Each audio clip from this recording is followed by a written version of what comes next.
नमस्कार, आप देख रहे हैं दुनिया की खबर। मैं हूं शुभी मिश्रा आपके साथ। अमेरिका में किराना के सामानों की बढ़ती कीमतों ने राष्ट्रपति डोनाल्ड ट्रंप को एक बड़ा कदम उठाने पर विवश कर दिया। ट्रंप प्रशासन ने 200 से अधिक फूड आइटम्स पर लगाई गई टैरिफ बढ़ोतरी वापस ले ली है और इससे सबसे ज्यादा फायदा भारत के टी, कॉफी, मसाले, काजू निर्यातकों को मिलने की उम्मीद है।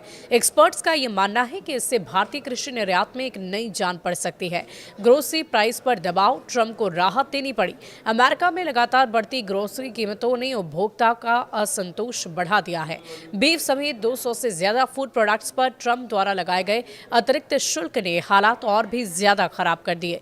यूरोप और वियतनाम जैसे देशों पर 15 से 20% ड्यूटी लगी थी, जबकि भारत पर 50% तक ट्रैफिक बढ़ाकर इसका बड़ा असर डाला गया। ऐसे में अमेरिकी मार्केट में सप्लाई बढ़ाने और दाम को काबू में रखने के लिए ट्रंप को कई प्रोडक्ट्स को टैरिफ छूट देनी पड़ गई।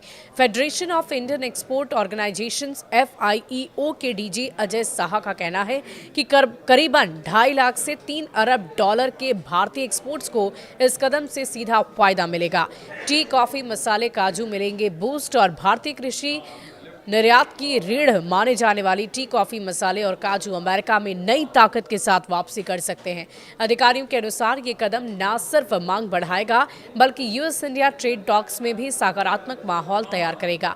इस साल टैरिफ बढ़ने के बाद भारत का अमेरिका को निर्यात लगभग 12% घटकर 5.43 अरब डॉलर पर आ गया था। इनमें से कृषि निर्यात लगभग 5.7 अरब डॉलर का हिस्सा रखते हैं और ऐसे में टैरिफ छूट भारतीय किसानों और प्रोसेसिंग इंडस्ट्री के लिए एक बड़ी राहत लेकर आई है। इससे क्या फायदा सीमित रहेगा, ये एक बड़ा सवाल है।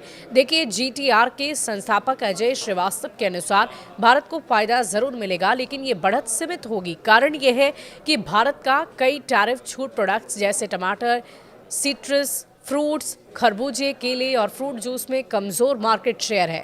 लैटिन अमेरिका, अफ्रीका और आसियान देशों की इन कैटेगरी में मजबूती हिस्सेदारी है और इसीलिए वहां ज्यादा लाभ पहुंचेगा। साथ ही भारतीय एक्सपोर्ट्स की बात करें, वियतनाम और इंडोनेशिया की कड़ी स्पर्धा, बढ़ी हुई फ्रेट कॉस्ट और अमेरिकी क्वालिटी स्टैंडर्ड में भी जूझना भारत को पड़ सकता है।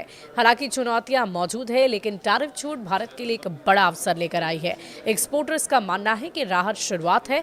असली सफलता तभी मिलेगी जब भारत लॉजिस्टिक्स मजबूत करे, वैल्यू एडेड प्रोडक्ट्स बढ़ाए। अमेरिकी बाजार में प्रीमियम और स्पेशलिटी कैटेगरी तेजी से बढ़ रही है।